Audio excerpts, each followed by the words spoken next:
What's up, guys? So this video is going to be a little different. Instead of doing whatever I normally do, I'm going to tell you guys a little story from when I was in high school. You guys have seen what the videos I made were like back then, but now it's time for you guys to see the other 99% of me. So without further ado, I present to you High School Stories, Who Shit in the Garage. So back in 2011, things were a little different. This was the best camera quality my phone had to offer. I lived in hot-ass Arizona, and this is what I look like. But back then, when Friday hit, our 3-day weekend began. That meant smoking weed, staying up late,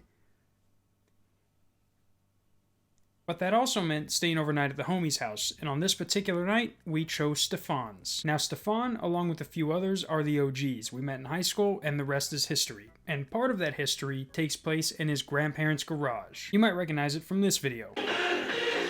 Well, on February 26, 2011, me and my homie Daniel decided that we're going to sleep at Stefan's house since we're going to go to his house the next day anyways. So we go over and do the usual, walk around, get something to eat, whatever. Nighttime comes, and in Stefan's house, as long as you were allowed in the garage, his grandparents didn't care. We had a whole fucking 3-man rage, and not once did they come down to check on us. But so we're chilling in the garage, smoking away like high schoolers do, and I should mention that Stefan is one of those friends that didn't have a game system, or like he did, but we just did everything else with him but that. But after we're done smoking, it's already like midnight, and we go up to Stefan's room, and Stefan is nice enough to let me and Daniel sleep on his bed while he sleeps on the floor.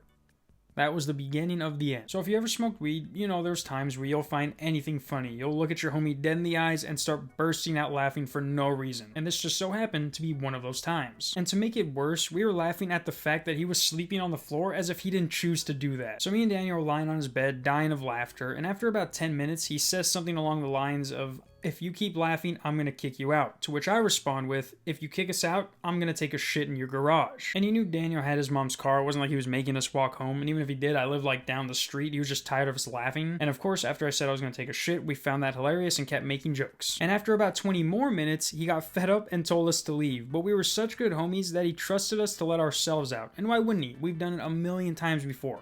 Too bad this was the 1,000,000th and first time. So on the way out, you can either go through the front door or you can use the door on the right to go through the garage. And me and Daniel both looked at each other and were like, we know it has to be done. And the original idea we had was for me to shit in a plastic bag. We had tried to do this before, but I just wasn't able to take a shit. I don't know if it was stage fright, but my asshole would not release for the life of me. Fast forward to me and Daniel being kicked out, and it's the same thing. I couldn't take a shit. I shit you not, for 30 minutes I was squatting over this plastic lawn chair trying to make something come out, and nothing. My homie was just looking at me like, "Why isn't it possible? It's just not. Why not, you stupid bastard?" So then my homie Daniel for some reason says, "Bro, watching you trying to take a shit is making me need to take a shit." Now I don't know what scientific evidence he has to back this up, but as quick as he pulled down his pants, he laid a shit that curled up like a fucking soft serve. I'm talking machine to cone, tight spiral fit in your mouth perfection. And just like that, we were gone.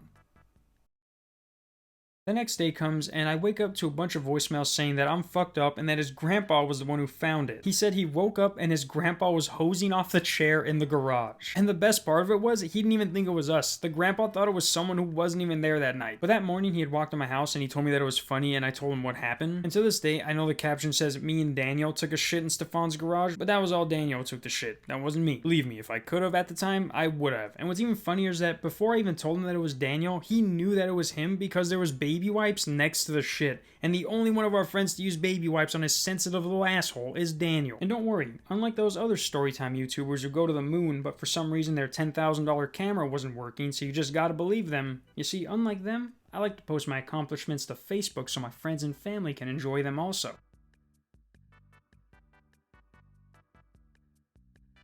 Now, I don't know, nor do I care to read up on YouTube's policy against poop, so if you want to see the uncensored picture, it's on my Facebook if you can find it. It's on my Discord also. Other than that, guys, that's one of my many high school stories. I do have other ones. I just have to remember them. Like, I did get banned from Brazzers for life, but I only have a picture of the screen, like a screenshot or a picture of the money that I owed them from like a money order check that I had to give them. So I guess let me know if you want to hear about that. But yeah, guys, see you next week.